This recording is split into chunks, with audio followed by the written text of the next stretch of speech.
देखिए, ये बड़ा डेलिकेट सीज़ फायर हुआ है और हमारा मानना यह है कि हालिया सालों में एक तो रशिया यूक्रेन का क्राइसिस हुआ, फिर इज़राइल ने 7 अक्टूबर के बाद जेनोसाइड गाज़ा में किया, तीसरा ये इज़राइल और यूएस ने मिलकर ईरान पर हमला किया। इन तीनों को आप देखेंगे तो भारत एक ग्लोबल साउथ की एक बहुत बड़ी आवाज़ है और भारत हमेशा सबसे ताल्लुकात अच्छे रख कर भी जहाँ पर अमन की बात आती थी वो एक तारीखी रोल हमने अदा करते आए हैं। मगर मैं फिर से इस बात को दोहरा रहा हूँ कि प्रधानमंत्री का इज़राइल का दौरा, उसका टाइमिंग बहुत गलत था। और चौथी बात यह है कि ये आप देख लीजिए कि इनको रिव्यू करना पड़ेगा। हम तो हमेशा इम्पार्शल रहे और हम में इतनी एबिलिटी थी कि हम दो ममालिक अगर जंग कर रहे तो उनको बिठाकर हम बात कराते थे बग़ैर किसी का साइड लिए।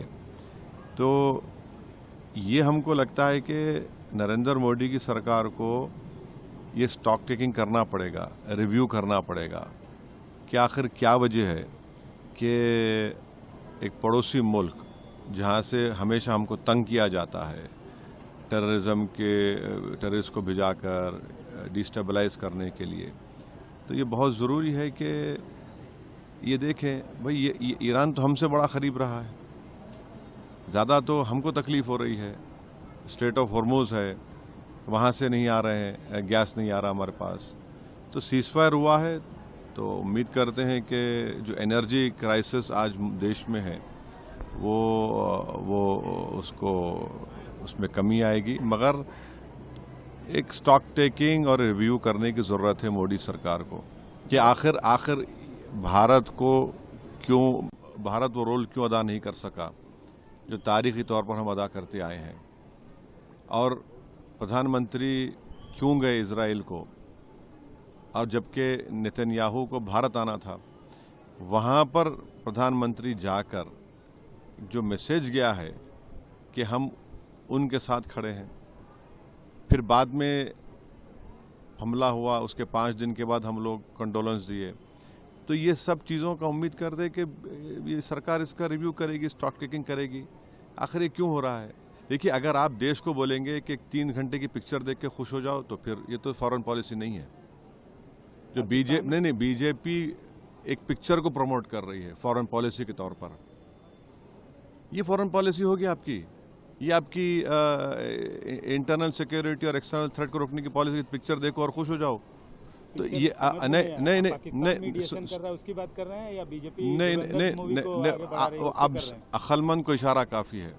मैं ये कह रहा हूं कि ये रोल भारत को अदा करना चाहिए था और अब वक्त आ चुका है अब वक्त आ चुका है कि हम हमारे स्ट्रेटेजिक रिजर्व्स जो है, अगर आप रिजर्व्स मिला लिए ओएमसी के साथ मिलाए तो 70 दिन के हैं, मगर हमारे पास गैस के रिजर्व्स नहीं हैं। हमको गैस के रिजर्व्स क्रिएट करना पड़ेगा। अगर कल फिर से स्ट्रेट ऑफ हॉर्मुज़ बंद हो गया, बाब एल मंदेब बंद हो गया, या फिर कौन सा है स्ट्रेट ऑफ मलाका बंद हो गया, या सुइस कनाल बंद हो गया, तुम क्या करेंगे। अब ये हाई टाइम है इस सरकार को कि वो इन चीज़ों को सामने रखकर फ्यूचर की प्लानिंग करे। पाकिस्तान जो मीडिएशन कर रहा है, उससे आपको एतराज़ है या पॉलिसी? देखिए, भारत पिछले 75 साल से हमारी ये फॉरेन पॉलिसी रही है कि हमारे ताल्लुकात सबसे अच्छे रहते हैं, हम सब के साथ बातचीत करते हैं। मगर वो 70 साल की पॉलिसी में आज फ़र्क आया है, और जब चेंज आया है तो उसको पार्लियामेंट में बहस होनी चाहिए थी, पार्लियामेंट में बहस नहीं हुई है। हम दुनिया के सामने ये दिख रहा है कि हम इज़राइल के साथ खड़े हैं। एक एग्रेसर है इज़राइल ईरान के ऊपर, और ये हमको समझना है कि जिस तरीके से ईरान ने विथस्टूड किया यूएस और इज़राइल को, ये तो एक साइन है कि हमको भी खड़े होना चाहिए इनके सो कॉल्ड हरकतों को।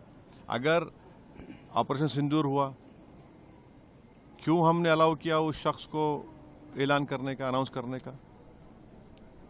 क्यों हमने कबूल किया 2019 में कि आप ईरान से, वेनेजुएला से ऑयल मत खरीदिए? क्यों हमने एक्सेप्ट किया कि 2025 में ईरान से मत खरीदिए? अब क्या हो गया? अब हम ईरान से भी तेल खरीदने वाले हैं, अब हमको गैस भी चाहिए। तो ये कंसिस्टेंसी होनी चाहिए ना।